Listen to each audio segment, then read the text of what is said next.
अस्सलाम वालेकुम।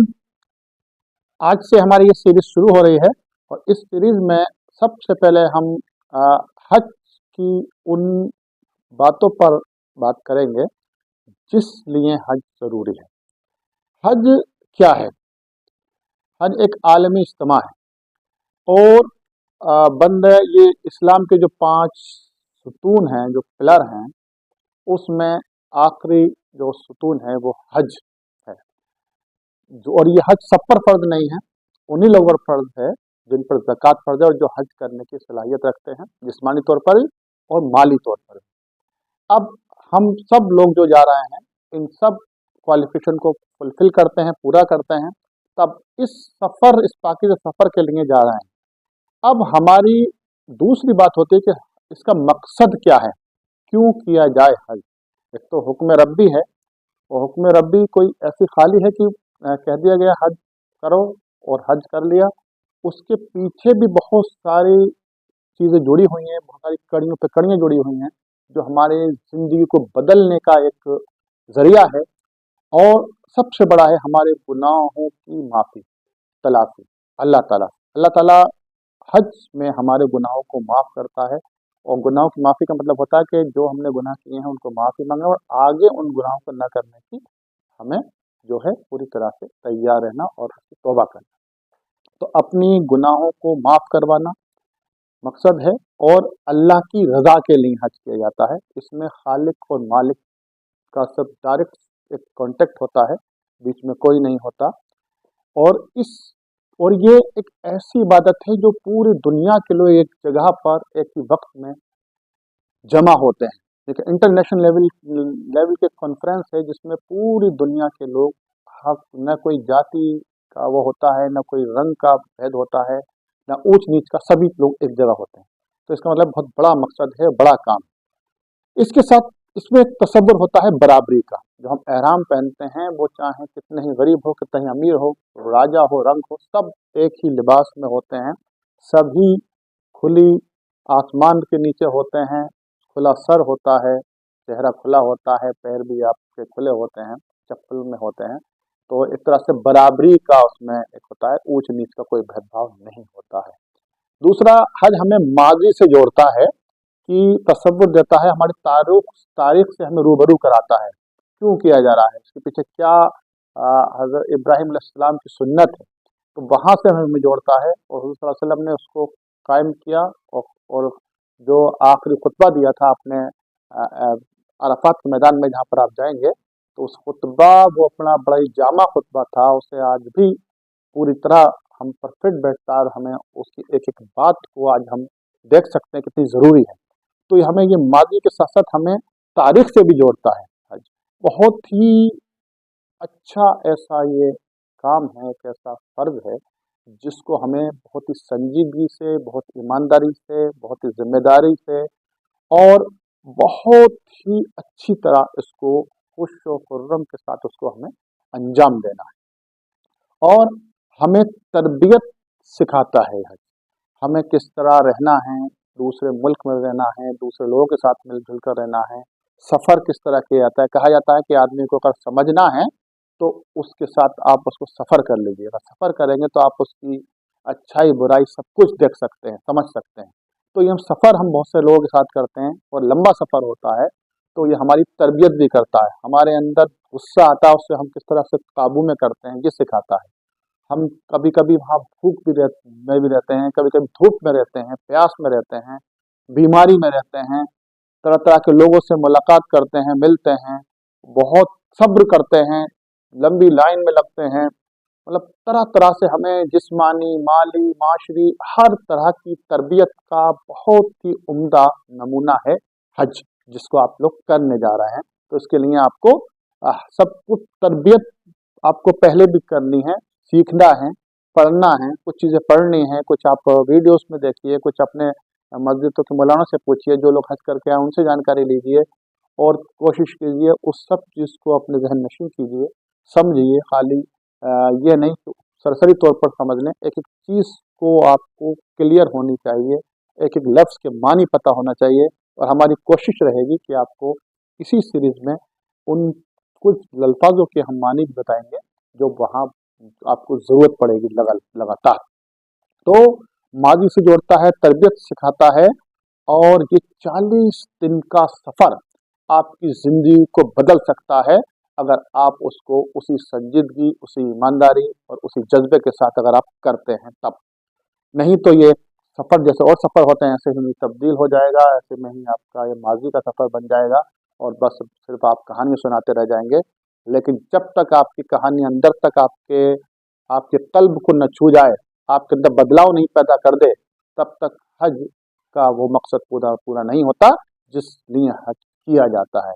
सिर्फ़ आपको पैसे खर्च करना, अपना टाइम ख़राब करना नहीं है, बल्कि आपको अपने अंदर बदलाव लाना है, जो आपके अंदर बुराइयां हैं उन बुराइयों को कुचलना है, मारना है और अपनी नफ्स पर काबू करना है। हमारे अंदर बहुत सारी ऐसी बुराइयां होती हैं जिसको और लोग भी हमें बताते हैं, और हम उन बुराइयों को पर फख्र करते हैं कि नहीं मैं तो ऐसा ही हूं। नहीं, उनको हमें कुचलना है, उन बुराइयों से बचना है और एक बड़ा ही सादगी, बड़े ही आजजी, बड़े ही अच्छे खुश अखलाक की ज़िंदगी को की शुरुआत करनी है, और ये अभी से करनी है। इसकी ट्रेनिंग अभी से आप लेना शुरू कर दीजिए। हम भी आपके साथ हैं, आपको लगातार बताते रहेंगे आपको क्या करना है। हज करना सिर्फ वो कोई ऐसा हल्का फुल्का काम नहीं, इसको आपको सीखना पड़ेगा, लगातार सीखना पड़ेगा, रोज सीखना पड़ेगा, हर नमाज में सीखना पड़ेगा। अभी से आप पाँचों टाइम की नमाज जमा से अदा करना शुरू कर दीजिए और उसके साथ साथ पैदल चलना शुरू कीजिए। कोशिश कीजिए 2-4 किलोमीटर पैदल नंगे पैर भी चलिए, ताकि आपको उसकी भी आदत पड़ सके। टाइम का पाबंद बनना शुरू कीजिए। टाइम की बहुत कीमती घड़ियाँ होती हैं जो आपको वहाँ पर आपको बार बार याद आएंगी कि हमें हम हाफ टाइम की कदर करनी है। थोड़ी सी आप लेट हो जाते हैं, गाड़ियाँ छूट जाती हैं, फ्लाइट छूट जाती है, आपके साथी छूट जाते हैं, और कहाँ मिलना है, कैसे मिलना है, वक्त के पाबंद बनिए।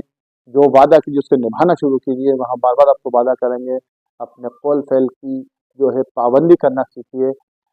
बुराइयों से बचिए, यहाँ तक कि आपसी हम बुराइयां बहुत करने लगते हैं, वहाँ भी जारी रखती हैं। मैंने देखा वहीं कई सफ़र में कि वहाँ भी लोग एक दूसरे की बुराई करते हैं, और उसने ऐसा किया, उसने किया। इन चीज़ों से कोई आपका सरोकार नहीं होना चाहिए।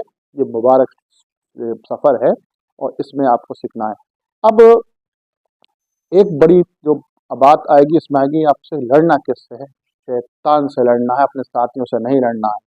शैतान से लड़ने की ताकत पैदा करनी है और अपने नफ्स पर काबू करने की भी ताकत पैदा करनी है। दो ऐसी ताकतें हैं जो आपको इस मुबारक सफ़र में जो है अपने अंदर पैदा करनी है, और ये रूहानी ताकत जब आएगी, जब आप अपने अंदर इसका एक ज़हन नशी करेंगे, बनाएंगे कि मुझे ये काम करना है, सीखना है। तो हर बात कहा जाता है जहाँ चाह वहाँ राह होती है। अगर आप चाहेंगे कि मेरा ये सफ़र बहुत खूबसूरत हो, बहुत यादगार हो और मेरी ज़िंदगी को बदल दे, तो हो जाएगा। उसके लिए आप ऐसे ही अपने आप को पॉजिटिव सोच बनाइए कि मैं बहुत बड़ा दर्जे का मैं एक इंसान बनना चाहता हूँ, अपने अंदर बुराइयां निकालना चाहता हूँ, धोना चाहता हूँ। तो ये सफ़र ये ये बहुत अच्छा मौका है आपके लिए इन सब बातों को सीखने का। तो लगातार एक एक बात को हम यहाँ पर रखेंगे। और जब अब आप तैयारी कर रहे हैं, तैयारियों में एक बात और याद रखिएगा, आप अपने सामान को कम से कम तैयार करिएगा। ज़रूरत की कोई चीज़ छूटे नहीं और गैर ज़रूरी कोई चीज़ आपके सामान में होनी नहीं चाहिए। बहुत सारे आपके दोस्त अहबाब, आपके रिश्तेदार आपको अतिया देंगे, गिफ्ट देंगे, आपको तोहफे देंगे, तो वही आप ले जाइए जो आपके लिए ज़रूरी है। वहाँ पर फालतू चीज़ें मत ले जाइए। उसकी भी हम एक लिस्ट बना रहे हैं, जो चीज़ आपको ले जानी वहाँ बहुत ज़रूरी है। और उसके अलावा आपकी अपनी पर्सनल कुछ चीज़ें होंगी जो ले जानी ज़रूरी हैं, उनको ही रखिएगा, फालतू की कोई चीज़ रखने की ज़रूरत नहीं है। तो इन मकसद पर भी ध्यान देना है जो अभी मैंने आपको बताया कि आपको हम इस आलमी जो इज्तिमा है उसको हम जब जा रहे हैं तो उसकी तैयारी भी होनी चाहिए। और मदीने शरीफ में आपको कैसे एंटर करना है, कैसे दाखिल होना है, मुकर्रमा में आपको कैसे दाखिल होना है, और मस्जिदुल हराम में आपको किन बातों का, किन आदाबों का ख्याल रखना है, और रियाजुल जन्ना में जाते वक्त आपको किन बातों का ख्याल रखना है, इस पर लगातार हमारी बात होती रहेगी। आप अपने आप को एक डायरी बना लीजिए, उस डायरी में एक एक पॉइंट नोट करते रहिए। इसके आप रमज़ान के बाद, ईद के फ़ौरन बाद आपकी ट्रेनिंग शुरू हो जाएंगी, बाकायदा तरबियती कैंप लग रहेंगे, उनमें भी आपको जाना होगा, और वहाँ पर भी आप एक एक पॉइंट को नोट करते रहिए एक डायरी में। और अगर आप पढ़े लिखे कुछ लोग नहीं है तो अपने किसी पढ़े लिखे साथी को साथ ले जाइए, वो नोट करके आपको बताता रहे। आजकल तो रिकॉर्डिंग भी हो जाती है, आप वीडियो रिकॉर्डिंग कर लीजिए, आप ऑडियो रिकॉर्डिंग कर लीजिए, उसको बार बार सुनिए। तो इन बातों को आपको अभी से तैयार होना है, और जरा भी आपको नहीं परेशान होना है और नहीं आपको जल्दबाजी करनी है। कहा जाता है हज में दो बातों का बहुत ख्याल रखना पड़ता है। एक आपको जल्दबाजी से बचना होता है, और एक आपको सब्र करना होता है। इन दो बातों को लगातार आपको जरूरत पड़ेगी, और बार बार लोग आपसे कहेंगे कि सब्र कीजिए, और सब्र क्यों कहते हैं वो आपको खुद अंदाजा हो जाएगा। सब्र न करने के आपको नुकसानात भी पता चल जाएंगे। तो ये ऐसे कुछ चीजें हैं जिसको आप देखना। और एक तीसरी बात और बताता हूं मैं, आप देखा देखी मत कीजिए। वहाँ बहुत से लोग किसी को देखते हैं वो ऐसा करा, मैं भी ऐसा कर लेता हूँ, जबकि आप सीख कर कुछ गए वहां करना कुछ कर लगते हैं, तो पूरा सिस्टम बिगड़ जाता है।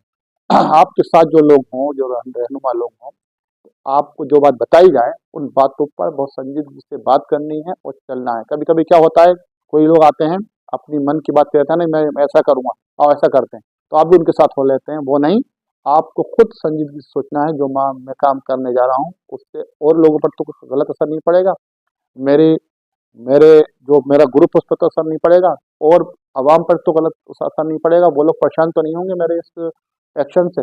तो हर बात को सोच समझ कर करना है। कोई ऐसा ना हो आप जल्दबाजी में, गुस्से में कोई ऐसा काम कर जाएं, और या ऐसी कोई बात कह जाएं जो आपको बाद में आपको पछताना पड़े, और पछताने का भी आपको वक्त नहीं मिले। तो इन छोटी छोटी बातों का आपको ख्याल रखना है।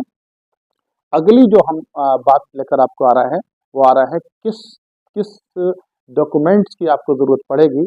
और डॉक्यूमेंट्स कुछ तो आपके पास हैं अभी, और कुछ डॉक्यूमेंट्स आपको तैयार कराने हैं, और कुछ आपको जब आपकी ट्रेनिंग कैंप होगा तो उसमें करा मिलेंगे। तो उसके लिए आपको परेशान नहीं होना है। जैसे लोग कहते हैं एक कार्ड होता है, मेडिकल फिटनेस का कार्ड होता है, वो जब आपकी आखिरी ट्रेनिंग होगी हज कमेटी ऑफ इंडिया की तरफ से आपके ज़िले में, तो वो मेडिकल कार्ड बनाया जाता है। उसमें आपका एक फ़ोटो लगता है, फ़ोटो तैयार रखिएगा। उस फ़ोटो में फ़ोटो लगाकर, आपका कवर नंबर लगाकर, आपकी वैक्सीनेशन का जो काम किया जाता है उसमें वो दिया जाता है। तो उसके लिए आपको तैयार रहना है। आपको जो देना है वहाँ से मिलेगा आपको। तो उसमें आपको कोई अलग से चार्ज नहीं जाते हैं, सब उसी में हो जाता है। जो आप जमा कर रहे हैं पैसा, आप इंस्टॉलमेंट के थ्रू उसी से ही सब काम हो जाता है। अलग से कोई चार्ज देना नहीं पड़ेगा, सब फ्री ऑफ कॉस्ट होता है, क्योंकि आपसे एक बार ले लिया जाता है। वहाँ के हज के सफ़र में आपको कहीं कुछ नहीं देना है। जो आप अपना खर्चा करेंगे, खाएंगे पिएंगे, खरीदारी करेंगे, उसका खर्चा देना है, बाकी अलग से कुछ नहीं देना है। इन बातों का भी ख्याल रखना है। और तीसरी किस्त जैसे ही हम आएगी आपको फ़ोन बता देंगे, उसमें भी आपको टाइम दिया जाएगा, आपको परेशान होने की ज़रूरत नहीं है। आप अपनी तैयारी कीजिए, खुश रहिए, और लगातार अपने आप सेहत का ख्याल रखिए।